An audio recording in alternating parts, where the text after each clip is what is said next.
नमस्कार दोस्तों, नमः शिवाय। जीवन ज्योति चैनल में आप सभी का हार्दिक स्वागत करती हूँ। मैं सपना शुक्ला। आज की वीडियो में बात करूंगी पौष मास पुत्रदा एकादशी व्रत के विषय में।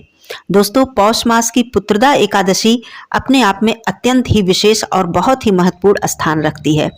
वैसे तो प्रत्येक माह में पड़ने वाली एकादशी का अपना विशेष महत्व है, लेकिन पुत्रदा एकादशी विशेष रूप से संतान प्राप्ति की इच्छा, संतान प्राप्ति की कामना के लिए जो भी व्यक्ति धारण करते हैं, जो भी पति पत्नी से धारण करते हैं, भगवान श्री हरि विष्णु जी उन दंपत्ति की संतान प्राप्ति की इच्छा शीघ्र ही पूर्ण होती है। इस वीडियो में आप सभी लोग जानेंगे पौष पुत्रदा एकादशी का व्रत कब है, तिथि कब से कब तक है, पारण का शुभ समय क्या है, सारी बातें आप लोग जानेंगे। साथ में पूजा विधि भी जानेंगे। दशमी तिथि का पालन हमें किस दिन करना है, ये सारी बातें आप लोग जान सकते हैं। पहली बार यदि व्रत उठाना चाहते हैं कोई भी भाई बहन तो उठा सकते हैं या नहीं, तो आइए एक एक करके सभी बातों को समझ लेते हैं। दोस्तों, इस बार 2025 में पौष पुत्रदा एकादशी का व्रत 10 जनवरी दिन शुक्रवार को धारण किया जाएगा।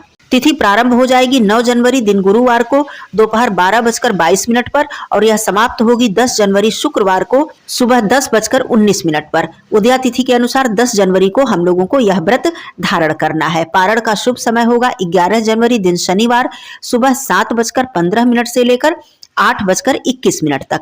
तो दोस्तों, ये थी समय की बात।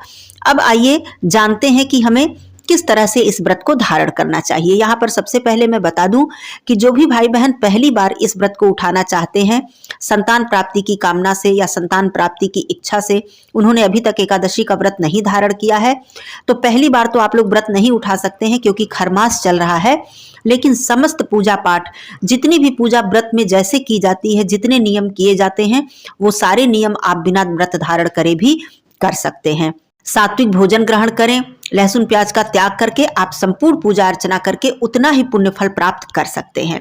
तो पौष पुत्रदा एकादशी इतनी विशेष है कि आप लोग इस व्रत को तो अवश्य ही धारण करें। जो भी भाई बहन मान लीजिए कि सभी एकादशी नहीं धारण करते हैं, माह में किसी किसी माह की एकादशी धारण करते हैं, वो लोग भी पौष पुत्रदा एकादशी का व्रत अवश्य ही धारण करें। केवल पहली बार का इसलिए मैं बता रही हूं कि खरमास चल रहा है तो पहली बार ना शुरू करें, लेकिन सभी विधि विधान आप उतना ही कर सकते हैं जैसे व्रत में किया जाता है। तो दोस्तों, दशमी का नियम हम 9 जनवरी दिन गुरुवार को इसका पालन करेंगे। ब्रह्मचर्य का पालन करते हुए शुद्ध सात्विक भोजन ग्रहण करेंगे, लहसुन प्याज का त्याग करेंगे, चावल का त्याग करेंगे। इस तरह से हम दशमी का नियम पालन करेंगे। अब बात आती है अगले दिन एकादशी के दिन। ब्रह्म मुहूर्त में उठना है आप लोगों को। सुबह सवेरे उठकर अपने घर की जो भी साफ सफाई है उसे कर लीजिए, दैनिक क्रिया अपनी जो भी है उसे कर लीजिए। उसके बाद आप स्नान करिए। स्नान में काले तिल डालिए या फिर गंगा जल डालकर हर हर गंगे बोलकर स्नान कीजिए। स्नान करने के बाद सबसे पहले भगवान सूर्य देव जी की पूजा कीजिए, माता तुलसी जी की पूजा कीजिए, जिसमें कि केवल जल अर्पित नहीं किया जाता है। आप सभी लोग जानते ही होंगे, प्रत्येक वीडियो में मैं बताती हूँ, तुलसी पत्र आपको नहीं तोड़ना है। तुलसी पत्र एक दिन पहले आप लोग तोड़कर जरूर ही रख लें। जब भी एकादशी आए तो एक दिन पहले आप लोग तुलसी पत्र, या 2 दिन पहले, जैसे कि मान लीजिए एक दिन पहले मंगलवार पड़ जाए, रविवार पड़ जाए, तो ऐसे में आप उसके एक दिन पहले आप लोग तोड़कर तुलसी पत्र जरूर रख लीजिए। और घर के मंदिर में तुलसी पत्र जरूर होना चाहिए। आपके घर के मंदिर में भगवान विष्णु जी हैं या फिर भगवान श्री कृष्ण जी हैं, भगवान शालिग्राम जी हैं, लड्डू गोपाल जी हैं, तो हमें प्रत्येक दिन उन्हें तुलसी पत्र जरूर अर्पित करना चाहिए। तो इसके लिए आपके मंदिर में तुलसी पत्र अवश्य होना चाहिए। और तुलसी पत्र हम बासी भी अर्पित कर सकते हैं। ऐसा नहीं है कि तुरंत ही तोड़ा हुआ तुलसी पत्र, जिस प्रकार से पुष्प है तो तुरंत तोड़ा हुआ ही हमें अर्पित करना चाहिए। बासी फूल हम अर्पित नहीं करते हैं भगवान को, लेकिन हम तुलसी पत्र बासी भी अर्पित कर सकते हैं। लगभग 15 दिनों तक हम तुलसी पत्र का प्रयोग धुल कर सकते हैं। तो आप इस तरह से तुलसी पत्र पहले से अपने घर के मंदिर में जरूर रखें, क्योंकि एकादशी पर और द्वादशी पर दोनों ही दिन हमें तुलसी पत्र भगवान विष्णु जी को अर्पित करना ही चाहिए। तो अब बात आती है पूजन अर्चन की। तो पूजन अर्चन आपको इस दिन भगवान विष्णु जी, माता लक्ष्मी जी की पूजा अर्चना करनी चाहिए। आप चौकी लगाकर करें या घर के मंदिर में करें, जैसी भी आपकी सुविधा हो उस हिसाब से करें। केवल श्रद्धा भक्ति होनी चाहिए। पीला वस्त्र आप अर्पित करें, माता लक्ष्मी जी को सिंदूर अर्पित करें, भगवान विष्णु जी को पीला चंदन, पीला पुष्प, जनेऊ, तुलसी पत्र, पीला नैवेद्य, भोग प्रसाद, पीले फल, पीली मिठाइयाँ जिसमें कि अनाज ना हो, इस तरह से आप, या फिर आप कोई फलाहार बनाकर आप अर्पित करें। अर्पित करने के बाद आप उनका पूजन अर्चन करें, भगवान विष्णु जी के मंत्रों का जप करें, विष्णु सहस्त्र नाम का पाठ करें और इस दिन जो भी दंपत्ति संतान प्राप्ति की इच्छा रखते हैं, अपने संतान की दीर्घायु के लिए, उनके कल्याण के लिए, आप संतान गोपाल मंत्र का जप कर सकते हैं या फिर गोपाल सहस्त्र नाम का पाठ भी कर सकते हैं। ये अत्यंत ही प्रभावशाली है।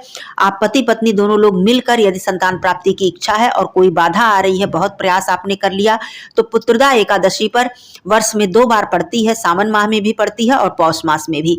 तो आप लोग पुत्रदा एकादशी पर विधि विधान से स्नान आदि करके भगवान विष्णु जी की पूजा अर्चना करके और इस मंत्र को पति पत्नी एक साथ बैठकर जरूर जपें। इस मंत्र के जप से संतान प्राप्ति के योग बनने लगते हैं और भगवान श्री हरि विष्णु जी की कृपा आपके ऊपर बरसने लगती है। तो ये कार्य आप लोग कर लीजिएगा।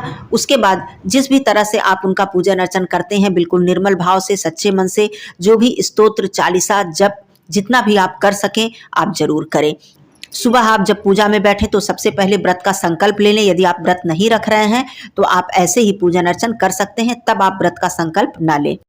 तो इस तरह से सुबह की पूजा संपन्न करने के बाद आप फलाहार, जल, फल इत्यादि ले सकते हैं और आप चाहें तो इस व्रत को निर्जला भी धारण कर सकते हैं, क्योंकि पुत्रदा एकादशी का व्रत निर्जला भी धारण किया जाता है, तो आप कर सकते हैं।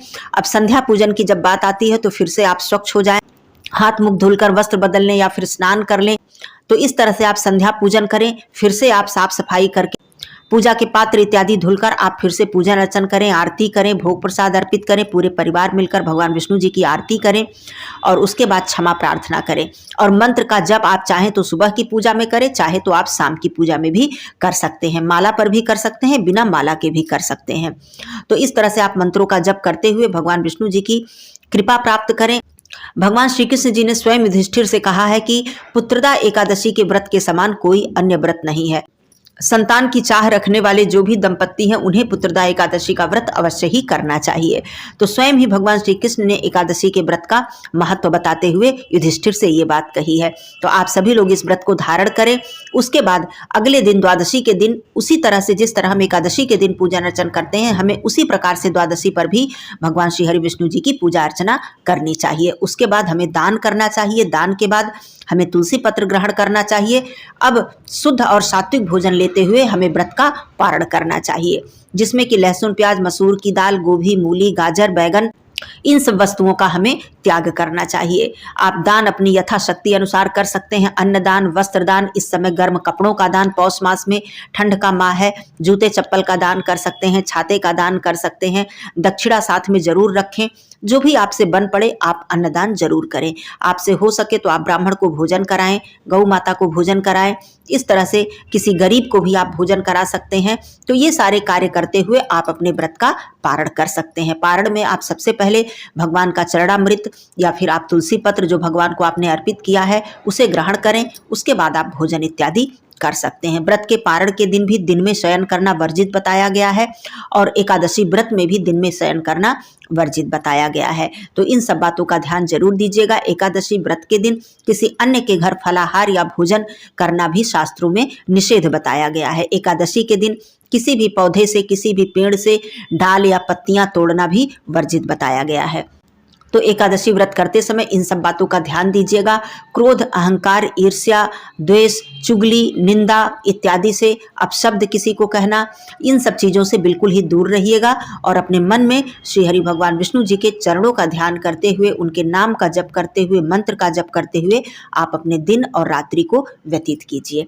तो इस तरह से एकादशी का व्रत होता है। दोस्तों, आप सभी लोगों को पौष मास पुत्रदा एकादशी व्रत की हार्दिक शुभकामनाएं। जो भी मेरे भाई बहन संतान प्राप्ति की कामना रखते हैं, भगवान श्री हरि विष्णु जी उनकी मनोकामना अतिशीघ्र पूर्ण करें, ऐसी कामना करती हूँ। फिर मिलती हूँ अगले वीडियो में। यदि आपको वीडियो पसंद आ गया हो तो इसे लाइक जरूर ही कर दीजिएगा और लोगों में शेयर कीजिएगा। चैनल पे पहली बार है तो चैनल को सब्सक्राइब कर दीजिएगा।